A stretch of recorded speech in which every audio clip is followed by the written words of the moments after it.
Welcome to the Three Martini Lunch. Grab a stool next to Greg Columbus of Radio America and Jim Garrity of National Review. Three Martinis coming up. Very glad you're with us for the Monday edition of the Three Martini Lunch. And a quick reminder that tomorrow, the Tuesday edition of the Three Martini Lunch, we will have a very special guest. We'll give a couple more clues at the very end of today's conversation, but be sure to join us on Tuesday for that very special edition. Today, good, bad, and crazy martinis as usual. And our first one, Jim, is basically that the Super Bowl went pretty well. It wasn't like last year where we had a tie game and the refs had a questionable holding call against the Eagles that allowed the Chiefs to run the clock all the way down and kick a game-winning field goal in the last play. It wasn't a particularly well-played game, particularly in the first half. We had 4 total turnovers. The botched punt really hurt the 49ers, as did the missed extra point and so forth. In the end, it went to overtime. The Niners got a field goal. You kind of felt then when they didn't get a touchdown that Mahomes was probably going to pull this thing out. We did not get the Travis Kelce proposal to Taylor Swift, as you had suggested as our optimistic view of 2024, but who knows what may happen now in the offseason. Decent Super Bowl ads. I don't know if there's anything tremendously memorable in there other than maybe Arnold Schwarzenegger and so forth. But in the end, no major controversy. The game did seem to last for about 12 hours. But other than that, they didn't end in controversy and a political warfare. So I guess that's a win these days. Yeah. Well, first of all, Greg, you didn't think the subtext of the Budweiser Clydesdale ads was "Please forgive us"? Now, there were separate Bud Light ads where apparently Bud Light, it comes with a genie now and can grant wishes and they can make Peyton Manning your best friend. Even if Peyton Manning were your best friend, he wouldn't have time to hang out with you because he's always taping commercials. But it's a bit more seriously. I feel like last year, Chiefs beating the Eagles, and there was that very controversial call at the end. I've only been paying a little bit of attention this morning. I think the entire country is dragging this morning. I think, even, first of all, I believe Monday after the Super Bowl should be a federal holiday period, just generally. And at minimum, when the Super Bowl goes into overtime, the next morning, everyone should have like a half day. It should just be recognized. Everybody's dragging this morning. I had to cancel on Hugh Hewitt when I belatedly realized I'd agreed to a parent-teacher meeting over Skype at the wrong time. I'm a disaster today, listeners. So, if you're frustrated by that, I'll bet you're not at the top of your game either this morning. But yeah, no controversial calls, at least that I've seen. No, really, most of the people I've seen, the attitude has been, you knew the Chiefs were going to find a way to pull it out. I'm sure there are some people who think it's a conspiracy theory, but I think you look at those plays, they earned it. They came back and drove down the field bit by bit. Mahomes ran it a bunch of times. People said it was Thanos. I'm going to do this myself. On a bunch of those plays, and it came down to Mecole Hardman, who talk about NFL comeback player of the year. He started this season on the Jets, and the guy who caught the Super Bowl winning, the play of the game that wins the championship. The Jets just couldn't find a use for him. He just couldn't seem to follow to a groove, and they traded him back to the Chiefs for like a 6th-round pick, 7th-round pick, or something. So congratulations to the Chiefs. But the other note I wrote in today's Morning Jolt is that I'm not a particularly big Kansas City Chiefs fan, but they must. I'm happier with them as champions than, say, the New England Patriots. Imagine what it's like to be a Chiefs fan and just to be in Kansas City right now. You've won 3 of the last 5 Super Bowls. You lost another one in there. You're clearly a dynasty. You've got Mahomes at age 28. He's at the prime of his career. He's already won 3 Super Bowls. He's got a chance he could catch up to Brady, maybe even surpass Brady when all is said and done. You've got this great team that has managed to stay together in an era of free agency and all that stuff. And, oh, by the way, you had Taylor Swift, like the biggest pop star in the world. So residents of Kansas City, this may be the best day of your life. This may be the single happiest everybody in Kansas City is right now. So I hope they enjoy it. I hope they savor it. And I hope that there are different champions in the near future. Well, I'm not from Chicago, but the Bulls of the 90s are the closest thing I'll have to knowing what a dynasty is. And especially with the second go-around when you not only had Jordan and Pippen, but Dennis Rodman, who, despite his antics, was a very effective defender, of course. But you did have certainly a circus atmosphere there as well. And so, yeah, it's good while it lasts. And when you kind of feel like it's never going to end, and then when it does, you wish you had appreciated it a little bit more. So enjoy. Jim, I assume there had to be a moment of cringing for you when Greenlaw, the linebacker for the Niners, was just excited to get back on the field, and he tore his Achilles with a little small jump, and that's kind of how your season started, although there was actually a football play involved. But that was horrific to see. Yeah, and my understanding, like it's a dome, but I hadn't heard complaints about the turf in the stadium in Las Vegas. I mean, some of this is a demonstration of the fact that football is, like people say, football is a dangerous sport, a violent sport. When you see guys go out for the season, the NFL has taken a bunch of steps to minimize concussions, a bunch of steps. You're not allowed to sneeze on certain quarterbacks. Some would say Mahomes is in there. Certainly, I believe it was a 15-yard penalty if you hit Brady with two hands. That was just considered excessive. But the idea that the NFL has done what it can to reduce the incidence of serious injuries, and what we see here is actually not concussions and not collision type injuries. It's the non-contact injuries where you really see people grimace and say, "Oh, that's probably an ACL, that's probably an MCL, that's probably something." I was just reading something about one of the challenges, as these guys are huge, big, strong guys in many cases. Your muscles get bigger. Your everything grows, at an exponential rate when you're in that prime training program and you're putting on weight and you're lifting weight and all that stuff. Your ligaments, your tendons, everything that keeps those muscles in place, it's the same as any other human beings. And you can try to limber it up, but you step the right way, plant the foot, turn too fast, and unfortunately things can tear. And it looks like that's what happened. God, you want to talk about things that are heartbreaking. I think somebody had said that Tony Romo's response was, "Boy, I hope he's okay." And I think it was Steve Zabin, who used to be a DC sports radio host, was like, "Well, looks like he's had a serious injury trying to get onto the field, onto the Super Bowl, which, God knows how many times in life he's going to come back here. No, he's not okay, Tony. He's probably about as far from okay as you can get." Well, as we were saying at our Super Bowl party that we attended, at least Tony Romo finally found a way to get to a Super Bowl. Yeah. I mean, all the jokes you want to say about Taylor. By the way, and somebody said this on Twitter the other day, and it just stung. Do you realize, Taylor Swift has been a football fan for 3 or 4 months now? September. Mm-hmm. And she's gotten to see more amazing victories and a championship than you and I have seen in our lives, and it's just a little stings a little. Some people are a little too lucky, but I'm happy for you, Taylor. Yeah. Good luck to you and Travis. Real happy. Save Western civilization. No bitterness at all. We're sponsored today in part by 4Patriots. Make sure you head to 4patriots.com/martini. And while you're there, if you purchase the Patriot Power Generator 2000X, you'll get the free solar panel and, of course, free shipping on orders over $97. The big thing here, and this is one of the things I love about 4Patriots, is you've got the peace of mind. When you've got the Patriot Power Generator, when you've got some of these emergency meals on hand, you know that if you get that power outage, and it's almost always unexpected, right, you are going to be fine. Don't forget also about the last chance items, especially the Patriot Pure items, UV phone sanitizer, UV wand, sanitation solution machine, and the disinfecting power bank.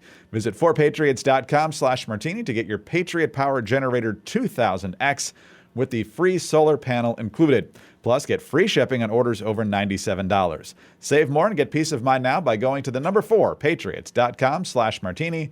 That's 4patriots.com/martini. All right, Jim, let's talk about our bad martini now. We are actually going to talk about politics and the economy and upcoming elections. That's kind of what we normally do here. I believe it was on Saturday we got the news that Wisconsin Congressman Mike Gallagher from the 8th District, which is in northeastern Wisconsin, just across the line from where I grew up in Michigan's Upper Peninsula. He was actually my rising political star at the end of last year, for those who remember well. That doesn't appear to be... Turning into the SI coverage. Yes, exactly.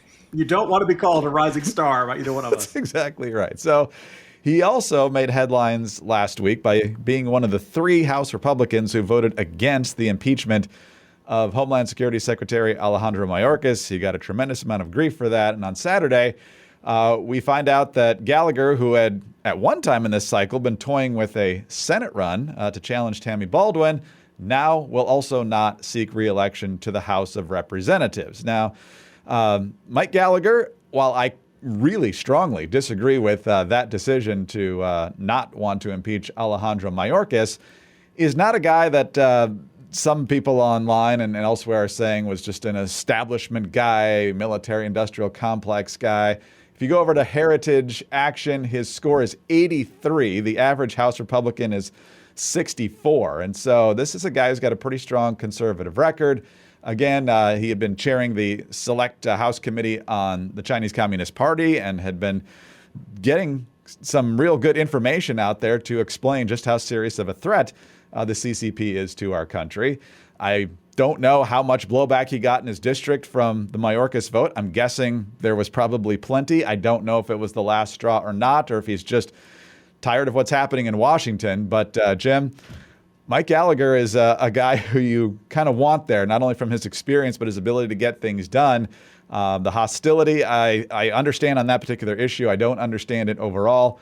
And he's also the third Republican House Committee chair to call it quits this year, which is usually not a good sign that they're very optimistic about holding the majority come November. So what's your take on the Gallagher exit? And we should point out that every time a well-established Republican chooses to retire, particularly at the fairly young age as Mike Gallagher does, well, that creates another open seat race, and the opposition party usually has better odds in an open seat race. So that further risks the House majority, which is now at, is it 218 or 219 right now? It's really at the absolute bare minimum. Yeah, 219, I think. To qualify as a majority. 219. So my reaction to hearing this over the weekend, that Mike Gallagher was not going to run for re-election, was departing Congress, and we're probably not going to see him in politics for some time. If he ever chooses to come back, it's probably going to be a good distance down the road. Probably akin to the scene in Indiana Jones and the Temple of Doom, when Mola Ram reaches into a guy's heart and rips it out and watches it still bumping. Because Mike Gallagher was, if not the platonic ideal of a Republican congressman, then just, one of the most, first of all, he's focused primarily on the threat from China. You could argue if this is the single biggest threat facing the country. I know some people would say deficit in the debt. I know some other people would say meth or other issues. I think, the threat from China is, if it's not one, it's 1A, it's 2. It's not, you can't say he wasn't focused on the important stuff. He ran that committee like a well-oiled machine. You did serious, substantive work that, and spotlighted it in really good ideas, not just in I thought the war game was a very effective way of illuminating just how difficult the defense of Taiwan would be. Really was not afraid to get in the face of pro-business Republicans who were, like corporate America, not interested in pressing China very hard and want to pretend that everything was hunky-dory and there were no serious, and we could continue to be, Beijing would continue to be our partners in prosperity for many years to come. He had no patience for that, and he caused a lot of headaches for that. I think I have not had a chance to talk to him recently. I did have a chance to talk to him last year, I want to say, and just a smart, sharp guy who knew what he knew and knew what he didn't know and was determined to figure out what he didn't know, and who got frustrated with certain other Republicans who were, in his eyes, soft on China. Now, that said, he said, he unified everybody on the Republican side of this, but also had really good relationships with the House Democrats on the China Committee. Apparently, a decent number of them were from very pro-union districts, and pro-unions did not necessarily like the idea of lots of cheap Chinese imports coming in. So at least on that, they were inclined to see China as a potential threat and potential menace. Just a serious-minded, sharp guy who wasn't there for histrionics or, making a scene or fundraising. He was there. He was a workhorse, not a show horse. And he's leaving. And I can't help but get the feeling he's leaving because he does not see the prospect for doing good and important work in the years to come. You could say that's a reflection on either of the options to be most likely to be president next year. You could say that's a comment about the tone of Republican House leadership. You could say it's probably a reflection of the likelihood of a lasting House majority. But I think there are a lot of smart people in the world who probably would make good members of the House or good senators or good other leaders in government who look at government right now and say, this is a clown show. Why would I want to interact with these people? If I really want to help my country, is this the best way to spend my time? We've talked about it for the case of Senate recruitment. As a senator, what do you vote on these days? Judicial nominees and a giant omnibus bill at the end of the year. You don't feel like you're actually doing the job of legislating as it was envisioned by the founders. So this one hurts. This one really stings, and we'll see who replaces Gallagher. He's not the kind of personality and intellect that you just, plug in another guy. But I think it's not hard to see why he doesn't find being a congressman the best use of his time anymore. And he also emphasized that he saw it as a deployment, not as a lifetime appointment. Generally, we are fans of term limits around here. Generally, we are fans of some churn and bringing in new leadership. But Gallagher hadn't been there that long. He was the fresh face that we were looking for, and I was hoping he had a lot more good years of leadership in him. And maybe he'll come back someday, but that would seem to be pretty far in the future. I think. We'll see. Wisconsin 8 is pretty deep red now. I would be surprised if the Democrats had much of a run there. Back in the day, it was pretty competitive when I was growing up, but it's been redistricted well by Republicans, probably during the Scott Walker era. No, what would be great is if he, in his closing speech to Congress, had the front few rows have a sheet of plastic over them, and he hits a giant watermelon in honor of the other Gallagher. All right, let's talk about our other sponsor for the day, and that is BioOptimizers, makers of Magnesium Breakthrough. Look, it's critical to get sleep. If you've ever gone without sleep because you're sick or you're stressed or for whatever reason, you know how much you're dragging the next day, and if you don't deal with it for days and weeks on end. So what you want to do is get the help that you need, and there's no better way to do it than get Magnesium Breakthrough from BioOptimizers. Are you feeling a little dragging this morning? Maybe it's because it's Super Bowl Monday, or maybe it's that you're deficient in magnesium. It turns out that more than 75% of the population is magnesium deficient. And what most people don't know is that even if they're taking a magnesium supplement, they're probably still deficient because they're not getting all 7 forms. Magnesium Breakthrough is the ultimate way to give your body all 7 forms in one supplement. To get your free 14-day supply of Magnesium Breakthrough, visit biooptimizers.com/martini-free. This offer is only available at biooptimizers.com/martini-free. That's martini-free, all one word. Overcome the struggle and get the most relaxed sleep ever with Magnesium Breakthrough. Just pay shipping. Go to biooptimizers.com/martini-free. biooptimizers.com/martini-free. All right, Jim, on to our crazy martini now. And this is another crazy idea from the Biden press shop. They were full of them last week, including holding that press conference.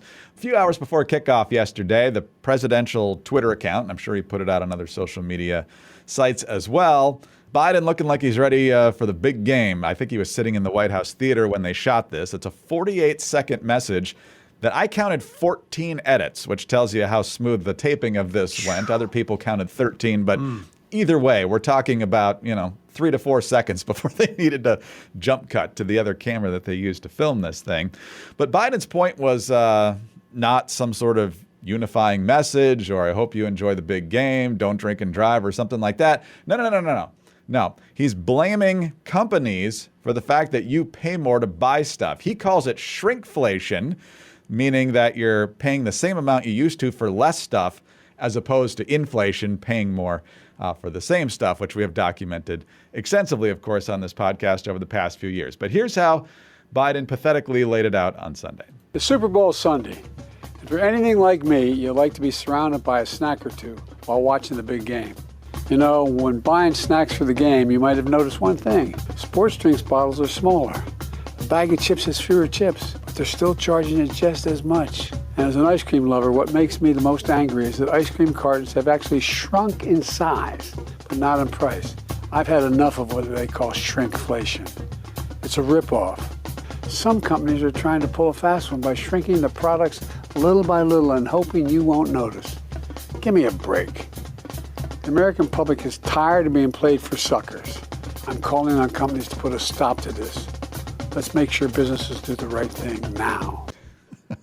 Or maybe the companies have higher overhead thanks to your policies, sir, and they have to pass it along one way or the other. They can either jack up prices or give you a little bit less for the price you were paying before. But at the same time he's saying this, Jim, the CBO, Congressional Budget Office, pointing out that the Inflation Reduction Act, which was supposed to reduce inflation, is actually going to cost $428 billion more than originally projected, which was already quite a bit. So almost $500 billion more than they expected. And on top of that, Treasury Secretary Janet Yellen says $500 billion in deficit in the first quarter of fiscal year 2024. So clearly, this guy's doing everything he can to make sure that our costs don't go any higher. Well, first of all, Greg, I'm glad you were able to play that audio snippet for our listeners. Feel the energy, people. I mean, he's outraged. That's a ripoff. I also had wondered what had happened to the old Siskel and Ebert set. And now I know where it is. It's in the White House with all those red chairs. And he just decided to do an Andy Rooney routine. Because I'm fairly certain at some point, towards the end of 60 Minutes years ago, we would get, did you ever notice that the bags don't have as many chips in them as they used to? They're all pumped full of air, and it really drives me crazy. Also, what's with staplers? They just, you press down on them, and they're always a pain in the neck. And I don't know. Hey, where are you going? Why are you walking away from me? First of all, I find so. As we discussed last week, Biden had a really lousy. Was it Thursday? Right. Hers report comes out, goes out in prime time, doesn't go well. Not just the mixing up of sissy. He just comes across as cranky and irritated and defensive and all that stuff. And we don't know for certain, but we strongly suspect this is Biden saying, "I'm going to show them," and the staff saying, "No, Mr. President, please don't."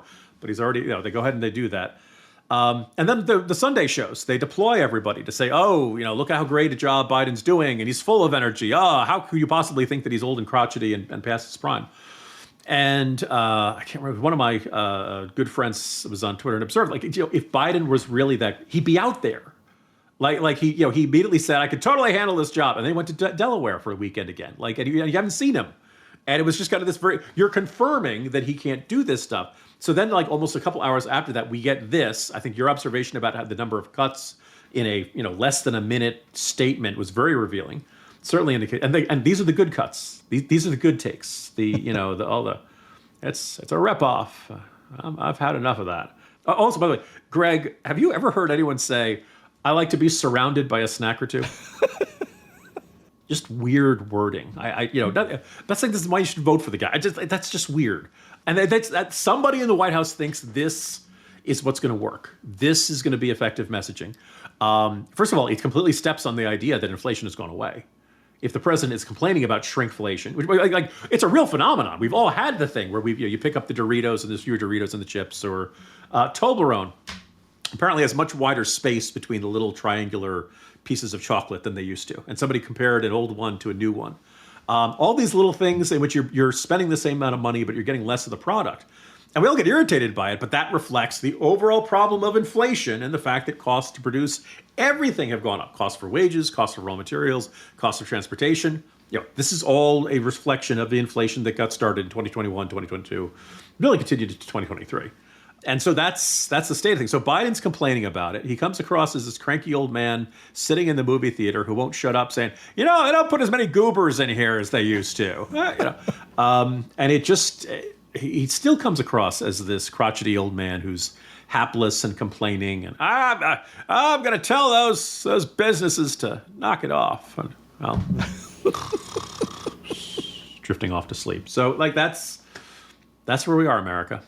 Now, and you're wondering why we spent so much time talking about the Super Bowl at the beginning, because we needed something happy to talk about. Exactly. Well, I meant to mention before, it was actually a really good Super Bowl for me as a Bears fan. Not because the Bears, of course, were anywhere near the game, but 3 former Chicago Bears elected to the Hall of Fame. Steve McMichael, thankfully, as he wages a valiant battle against ALS, and Devin Hester, I would say the greatest return man ever, but certainly one of them.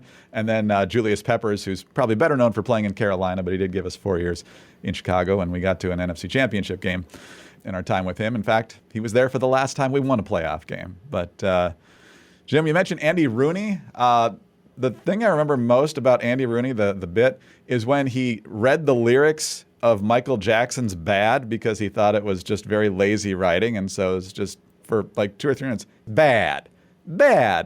I'm really, really bad. Just. I'm bad. I'm bad. Really, really bad. Can you tell we enjoy doing Andy Rooney impressions around? Exactly.